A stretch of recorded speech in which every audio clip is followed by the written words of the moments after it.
बहुत से लोग अपने माँ बाप को जिंदगी में यूं छोड़े हुए हैं। कोई तो इसलिए छोड़ देता है, कहता हमारे बाप ने बंटवारे में गड़बड़ी की है, हम इनका साथ नहीं देंगे। छोटे वाले को 2 कमरे दे दिए, हमें 1 दिया, छोटा वाला जाने। कोई कुछ कहता है, कोई कहता है इन्होंने हमारे लिए छोड़ा क्या है, अपने बाप से जो विरासत मिली थी सारी बेच बहा डाले हैं, हमें क्या इन्होंने दिया है, हम इनकी खिदमत क्यों करें। कोई कुछ कहता है, तमाम तर चीजें लेके आते हैं लोग, हम फरमाबरदारी ना करने के लिए तमाम तरीके निकाल के लाते हैं कि हम अपने बाप के साथ हुस्न सुलूक क्यों करें, हम अपनी माँ के साथ हुस्न सुलूक क्यों करें। उसने हमें घर बना के अच्छा नहीं दे पाया, उसने हमें मकान बना के अच्छा नहीं दे पाया, उसने हमारी जायदाद का बंटवारा बेहतर नहीं किया, उसने अपनी विरासत जो पाई थी अपने बाप से हम तक पहुंचने से पहले पहले उसे खत्म कर डाला है। हमारे लिए कोई विरासत नहीं छोड़ी है, हम उनकी खिदमत क्यों करें। आए अल्लाह के बंदो, मैं आपको बता दूं, अगर माँ बाप मकान ना छोड़ पाए कोई बात नहीं, वालिदैन की खिदमत मकान के लिए नहीं, अगर मकान के लिए तो की आपने तो वो खिदमत ही कहाँ है, वो तो लालच कहलाएगा। जमीनों जायदाद के लिए अगर आपने किया तो फिर लालच कहलाएगा, आपने विरासत के हिस्से के लिए अगर किया तो लालच कहलाएगा। अरे खिदमत तो वो है कि माँ बाप आपको कुछ ना दे सके, कुछ ना दे सके। आप ये जो लोग कहते हैं हमारे वालिदैन ने हमारे लिए बनाया क्या है, अबे नादान ये बता तुझे बनाया है ये क्या कम बनाया है।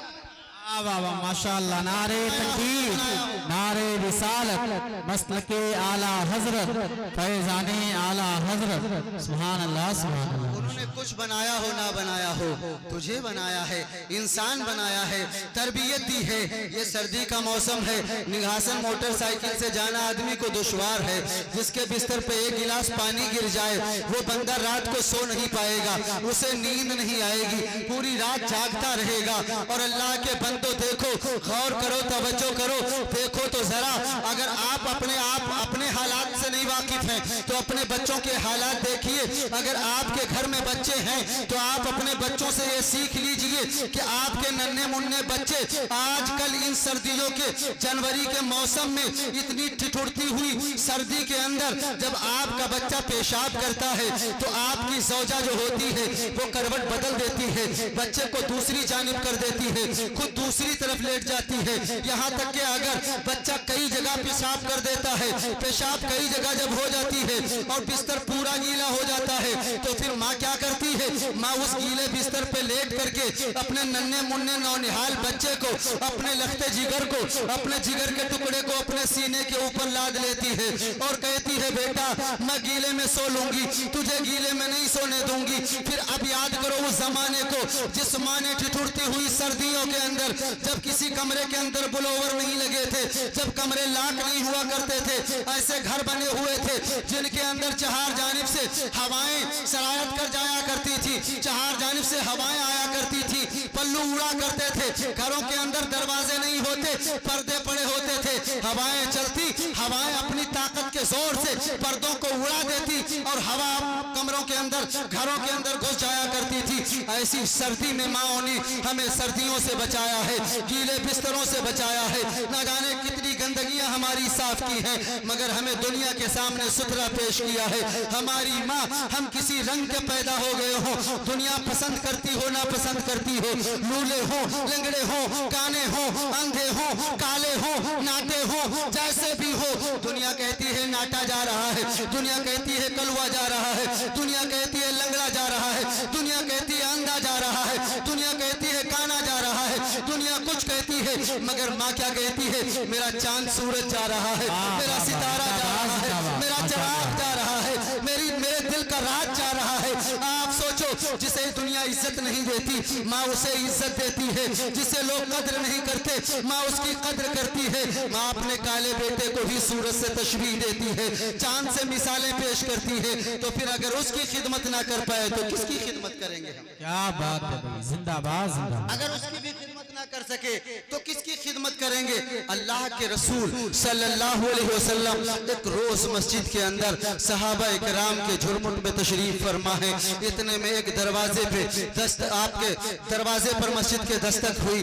जब दरवाजे पर दस्तक हुई रसूल खुदा अपनी जगह से उठे, जबकि दस्तूर तो ये है, आज का भी दस्तूर यही है, पहले का भी दस्तूर यही था, जब आका बैठा होता तो गुलाम दरवाजा खोलने जाता है, अपने से छोटे को दरवाजा खोलने के लिए भेजते हैं, नन्हे बच्चों को घरों के अंदर दरवाजा खोलने के लिए भेजते हैं, औरतों को दरवाजा खोलने के लिए भेजते हैं। क्यों भेजते हैं? इसलिए, और ये तरीका अच्छा भी है। क्यों? क्योंकि अगर कोई घर का मुखिया दरवाजा खोलने जाता है, हो ना हो आने वाला दुश्मन हो, हाथ में असलहा हो, गोली भरी हुई हो, दरवाजा खोलते ही ठोक दे तो पता चला बच्चों से बदला नहीं लेगा। बच्चे दरवाजा खोल के खबरदार कर देंगे आने वाला फुला है। बच्चे अपने से छोटे जा करके खोल करके दरवाजा आपको बाखबर कर देंगे कि आने वाला कौन है। आपको होशियार होना है तो होशियार हो जाए, और अगर आपको वेलकम करना है तो फिर आप उठ के चले जाएं, वेलकम कर लें। तब भी यही दस्तूर होता था। रसूल खुदा बैठे हुए हैं, महबूबे खुदा बैठे हुए हैं, सहाबा इकराम बैठे हुए हैं। दरवाजे पे जब जब दस्तक होती थी सहाबा में से कोई उठता था और जाता था, दरवाजा खोलता था। आज मामला मुख्तलिफ है। रसूल खुदा सहाबा को बिठाकर अपने आप उठ जाते हैं, उठ करके दरवाजा खोलते हैं। दरवाजा जब खुलता है सहाबा देखते हैं आने वाली एक खातून है। जब वो खातून मस्जिद के अंदर आती है रसूल खुदा अपनी चादर जमीन पे बिछा देते हैं और उस चादर पे उस खातून को बाअदब बिठा देते हैं। बिठाने के बाद कुछ देर गुफ्तगू करते हैं। गुफ्तगू करने के बाद वो खातून रुखसत हो जाती है। जब चली जाती है सहाबा इकराम आते हैं, अर्ज करते हैं फिदा का उम्मी व अबी, या रसूल अल्लाह सल्लल्लाहु अलैहि वसल्लम बात समझ से बाहर है। या रसूल अल्लाह आज मुख्तारे कायनात दरवाजा खोलने के लिए गए, वो भी एक औरत के लिए गए। या रसूल अल्लाह इसमें क्या राज है? आप हमें हुक्म देते, हम जाते। आपकी शान ये थी कि आप बैठे रहते, हम दरवाजा खोल के आते, हम गुलाम थे। या रसूल अल्लाह आप गए, और फिर वो खातून कौन थी जिनके लिए हमारे आका पेशानी को खम कर रहे हो, जिनके लिए हमारे आका अपनी चादर को बिछा रहे हो, जिनको हमारे आका तन्हाई में कुछ बातें कर रहे हो। रसूल करीम सल्लल्लाहु अलैहि वसल्लम ने इरशाद फरमाया, तुम्हें पता है वो सहाबा, वो आने वाली खातून दुनिया की आम औरत नहीं थी, बल्कि वो हलीमा सादिया है जिसका दूध तुम्हारे मुस्तफा ने पिया है। रसूल करीम सल्लल्लाहु अलैहि वसल्लम जिस माँ का खाली दूध पी ले उस माँ की इज्जत इतनी करते हैं, हम तो उस माँ की नाकदरी कर रहे हैं जिसका दूध भी हमने पिया है और पेट में 9 महीने गुजारा भी हमने किया। आप सोचिए कैसा वक्त होता है, कैसा टाइम होता है। रसूल करीम सल्लल्लाहु अलैहि वसल्लम फरमाते हैं कि अगर कोई बंदा चाहे कि अपनी वालिदा का हक अदा करे, अगर कोई बंदा चाहे कि अपनी माँ का हक अदा करे, और वो बंदा अपनी माँ को अपने कंधों पे बिठा के नंगे पांव पूरी रुए जमीन की सैर करा दे, सब इतना कर दे, फिर भी हक नहीं अदा कर सकता, तो अर्ज किया गया या रसूल अल्लाह फिर हक कब अदा होगा? रसूल करीम सल्लल्लाहु अलैहि वसल्लम फरमाते हैं पूरी जिंदगी अगर माँ की खिदमत गुजारी में लगा दी जाए और फिर अगर कोई मुझसे पूछे क्या माँ का हक अदा हो गया, तो मैं उससे ये कहूंगा तुझे पैदा करने में माँ ने एक मर्तबा जो आह की थी अभी तक उस आह का हक अदा नहीं हो पाया है। एक आह का हक आपको पता है, वलादत के वक्त माँ जो दर्द झेलती है दुनिया का सबसे अजीम दर्द होता है, दुनिया का सबसे भारी दर्द होता है, इससे बड़ा कोई दर्द नहीं हो सकता। आपको बताता चलूं दुनिया मोहब्बत करती है, लफ्ज़ मोहब्बत से सारे लोग आशना हैं, सारे लोग जानते हैं। अगर लफ्जों की हदें कायम की जाएं, अगर लफ्जों की सरहदें लफ्जों को दे दी जाएं, तो फिर मैं यूं अर्ज करूंगा कि मोहब्बत का जो लफ्ज है एक छोटा सा लफ्ज है, ये एक आम सा लफ्ज है। जब ये मोहब्बत बहुत गहरी हो जाती है, जब ये मोहब्बत बहुत तगड़ी हो जाती है, तब इस मोहब्बत का नाम बदल करके मोहब्बत की सरहद पार करके इसे इश्क का नाम दे दिया जाता है।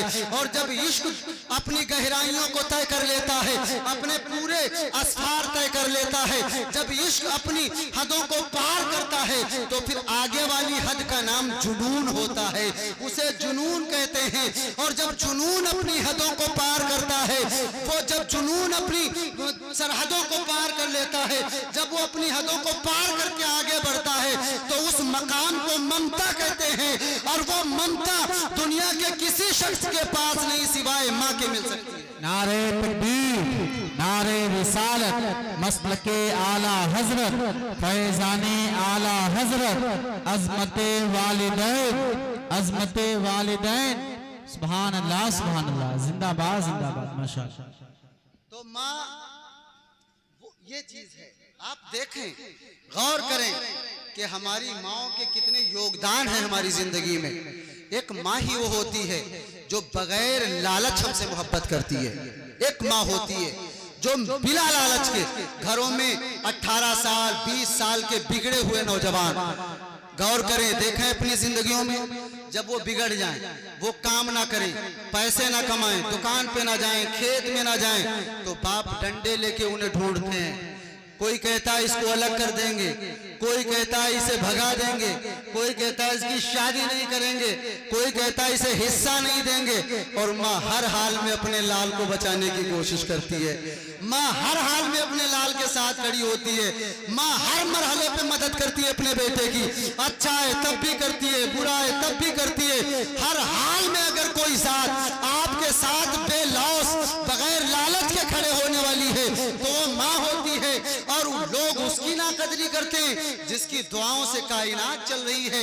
हज़रत मूसा कलीमुल्लाह अल्लाह के कलीम हैं, अल्लाह से कलाम करते हैं। हम कलामी का शरफ हासिल है, रब ताला से गुफ्तगू होती है आपकी, कोहे तूर पे आना जाना रहता है, रब से बातें होती है। एक रोज परवरदिगार फरमाता है मूसा तूर पे आ रहे हो संभल के आना, मूसा तूर पे आ रहे हो संभल के आना।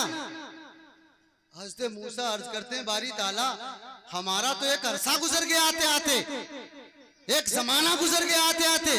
परवरदिगार मैं तेरा कलीम शुरू से हूँ, बराबर हम कलामी का शरफ हासिल होता रहा, हम बराबर दूर पे आते जाते रहे, मगर कभी ऐसा तूने नहीं फरमाया कि मूसा संभल के आना। आज ऐसा क्यों? परवरदिगार फरमाता है मूसा पहले जब भी तू आता था तो संभलने की दुआ करने के लिए तेरी माँ मौजूद थी, आज तू आ रहा है तो तन्हा आ रहा है, तेरी माँ नहीं है। बताओ ये होती है माँ।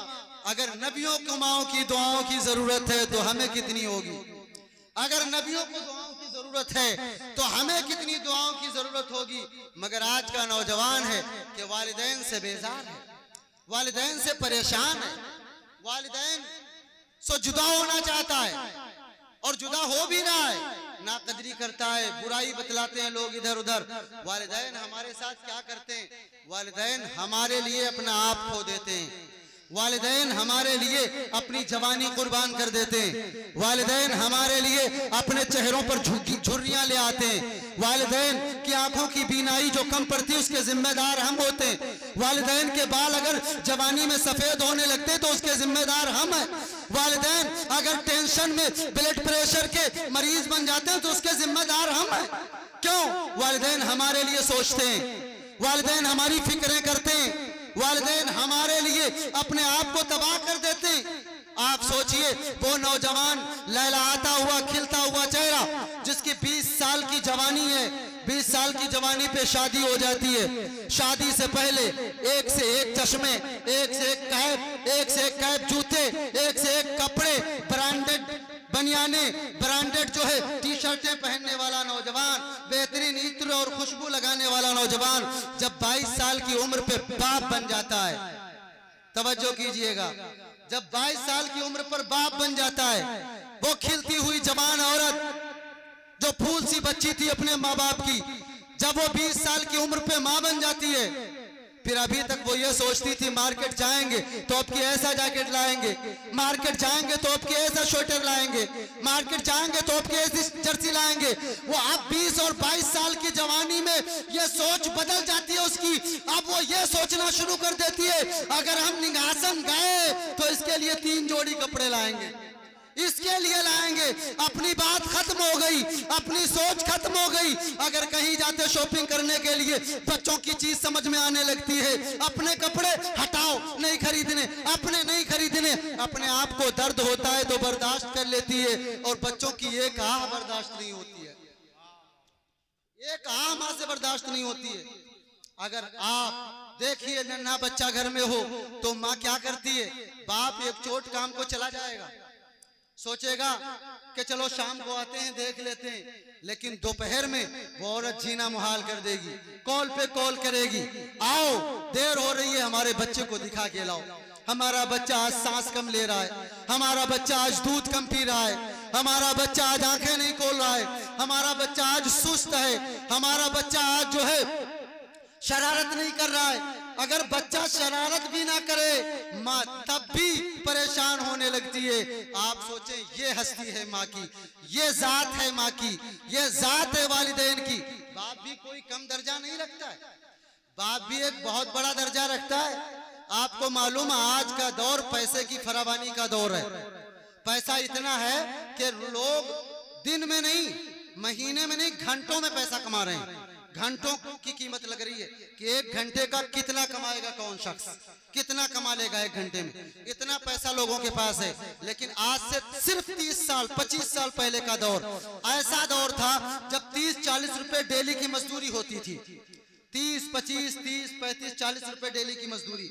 आप सोचें आज 50,000, 40,000, 30,000 रुपए महीने कमाने वाला जवान परेशान है। और आप सोचो 30-40 रुपए डेली के कमाने वाला बाप, यानी 900-1200 रुपए मंथली की पगार पाने वाला बाप अपने बच्चों की परवरिश करता था। तो आप सोचो कि आप अगर अपने बच्चों पर महीने का 20,000 खर्च कर दो, और अगर आपके बाप ने आप पर 200 खर्च किए थे तो वो ये 20,000 से भारी थे, 20,000 से ज्यादा थे वो। ये ना सोचो इन्होंने किया क्या है, इन्होंने ये किया है सर्दियों के मौसम में इनके कंधों से जैकेट गायब हो गए हैं, इनके कंधों पर बोरियां ढोते ढोते कपड़े गायब हो गए हैं, ना जाने कितनी आस्तीनें खत्म हो गई हैं, इनकी पीठों में छाले पड़े हैं, लोगों के पांव में छाले पड़ते हैं, इनकी गर्दनों में छाले पड़ गए हैं, इनके कांध बन गए हैं गर्दनों के ऊपर। इतने काम इन्होंने किए हमारे लिए, इसलिए इनकी इज्जत करें, इनकी कद्र करें। माँ के कदमों के नीचे जन्नत है,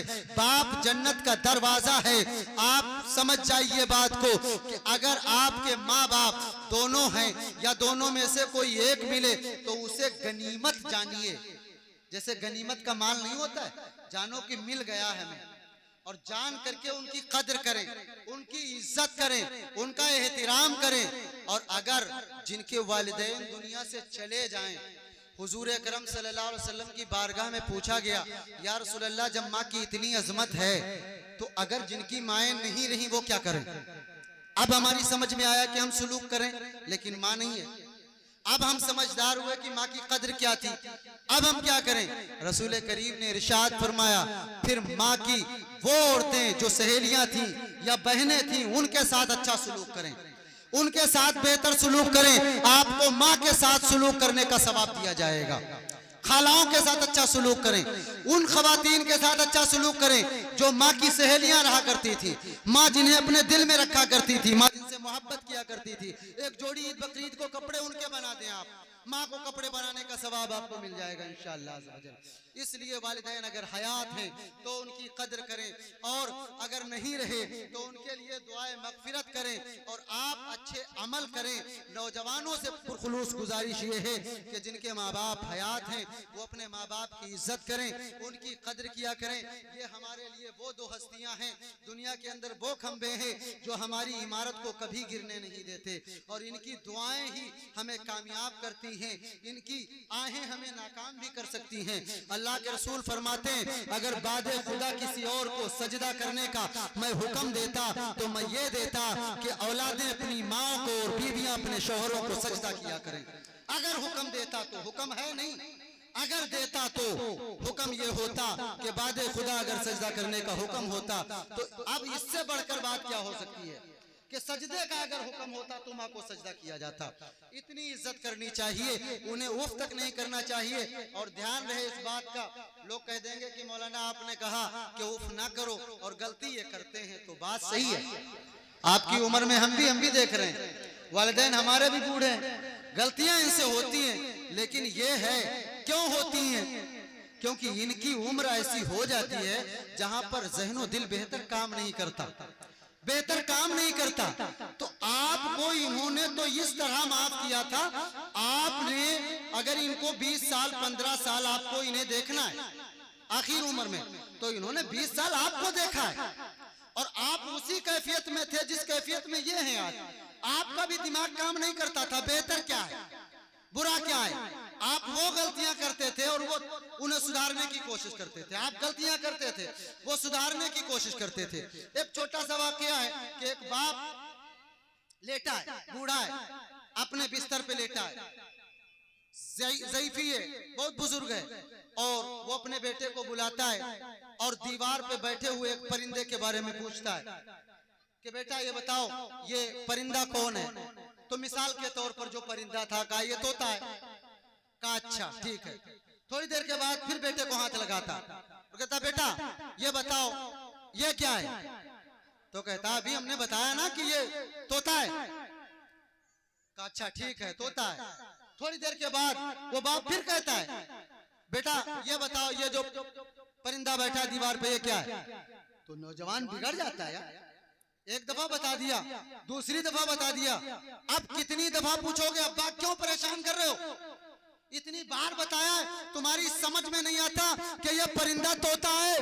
बाप ने कहा बेटा ऐसा होता है, हमने जाना है तुम्हें कुछ सिखाना था इसलिए पूछा।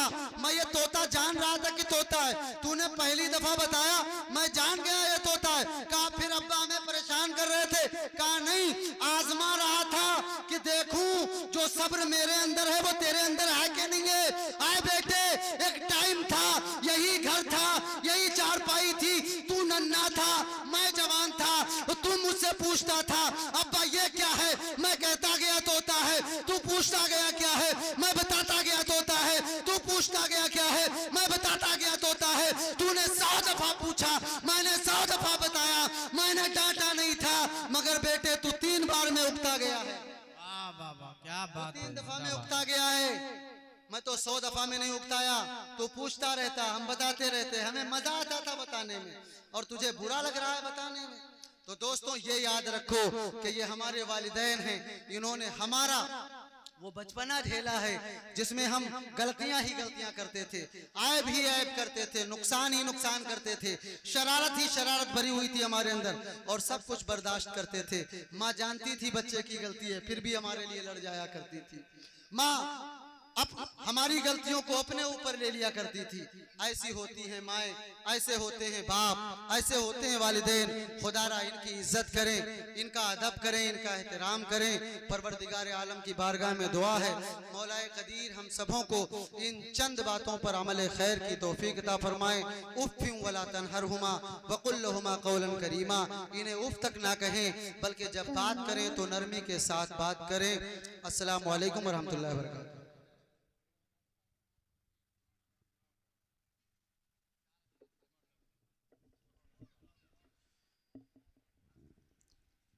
माशाअल्लाह सुभान अल्लाह। हमारे कुछ गुनाहों की सजा भी साथ चलती है, जरा मोहब्बत से बोले या रसूल अल्लाह।